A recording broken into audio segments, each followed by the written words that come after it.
Story of the Enchanted Youth, Part 1. My father was king of the city that stood in this place, and his name was Muhammad, Lord of the Black Islands, which are no other than the 4 hills of which thou wottest. He reigned 70 years, at the end of which time God took him to himself, and I succeeded to his throne and took to wife the daughter of my father's brother, who loved me with an exceeding love, so that whenever I was absent from her, she would neither eat nor drink till she saw me again. With her I lived for 5 years, till one day she went out to go to the bath, and I bade the cook hasten supper for us against her return. Then I entered the palace and lay down on the bed where we were wont to lie, and ordered 2 slave girls to sit, one at my head and the other at my feet, and fan me. Now I was disturbed at my wife's absence and could not sleep, but remained awake although my eyes were closed.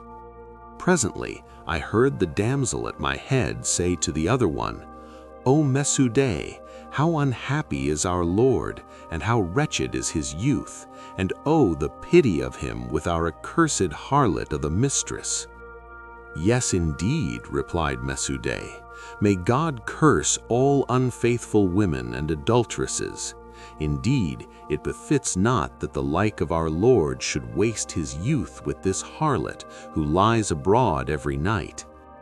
Quoth the other, "Is our Lord then a fool, that when he wakes in the night and finds her not by his side, he makes no inquiry after her?"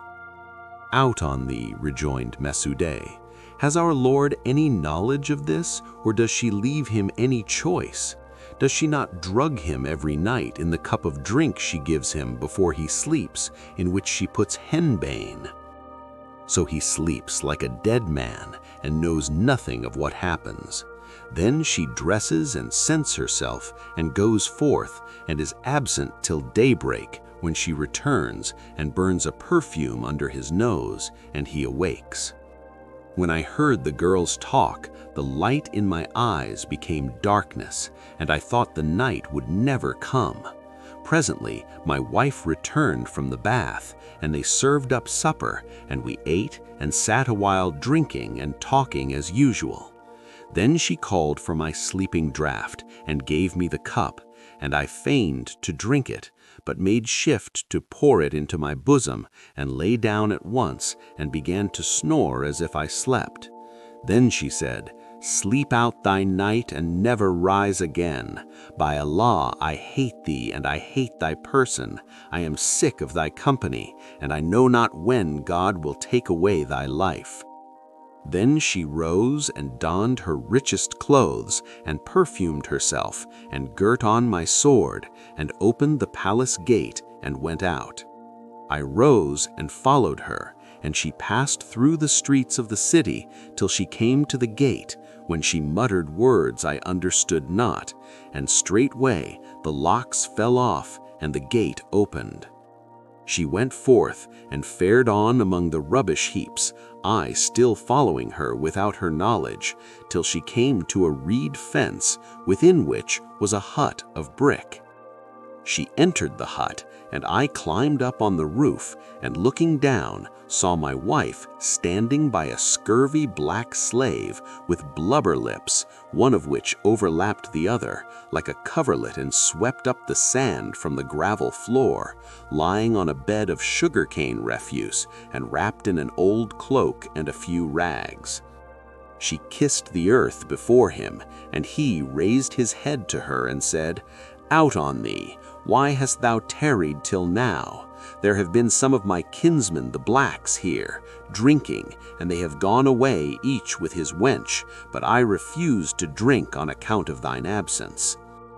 "O my lord and my love and solace of my eyes," answered she, "dost thou not know that I am married to my cousin, and that I hate to look upon him, and abhor myself in his company? Did I not fear for thy sake? I would not let the sun rise again till his city was a heap of ruins, wherein the owl and the raven should hoot, and wolves and foxes harbor. And I would transport its stones behind the mountain calf. O thou liest, O accursed one, said the black, and I swear by the valor of the blacks, else may our manhood be as that of the whites, that if thou tarry again till this hour, I will no longer keep company with thee, nor join my body to thine. O accursed one, wilt thou play fast and loose with us at thy pleasure, O stinkard, O bitch, O vilest of whites? When I heard and saw what passed between them, the world grew dark in my eyes, and I knew not where I was, whilst my wife stood weeping and humbling herself to him, and saying, O my love and fruit of my heart, if thou be angry with me, who is left me? And if thou reject me, who shall shelter me, O my beloved and light of my eyes? And she ceased not to weep and implore him till he forgave her. Then she was glad, and rose, and putting off her clothes, said to the slave, O my lord, hast thou anything here for thy handmaid to eat?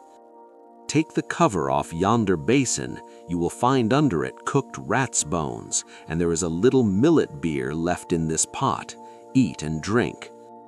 So she ate and drank, and washed her hands and mouth, then lay down naked upon the rushes beside the slave, and covered herself with the rags.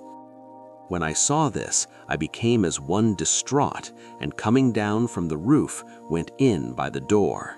Then I took the sword she had brought, and drew it, thinking to kill them both. I struck first at the slave's neck, and thought I had made an end of him, but the blow only severed the flesh and the gullet, without dividing the jugulars. He gave a loud gurgling groan, and roused my wife, whereupon I drew back, after I restored the sword to its place, and resuming to the palace, lay down on my bed till morning, when my wife came and awakened me, and I saw that she had cut off her hair and put on mourning garments. O my cousin, she said, do not blame me for this I have done, for I have news that my mother is dead, that my father has fallen in battle, and that both my brothers are dead, one of a snake bite, and the other from a fall from a precipice, so that I have good reason to weep and lament. When I heard this, I did not reproach her, but said to her, Do what seemeth good to thee. She ceased not to mourn and lament for a whole year, at the end of which time she said to me, I wish to build me in thy palace a tomb with a cupola, and set it apart for mourning, and call it House of Lamentations. Quoth I, Do what seemeth good to thee. So she built herself a house of mourning, roofed with a dome, and a monument in the midst, like the tomb of a saint. Thither she transported the slave, and lodged him in the tomb. He was exceeding weak, and from the day I wounded him, he had remained unable to do her any service, or to speak, or do aught, but drink. But he was still alive, because his hour was not yet come. She used to visit him morning and evening in the mausoleum, and carry him wine and broths to drink, and weep and make moan over him.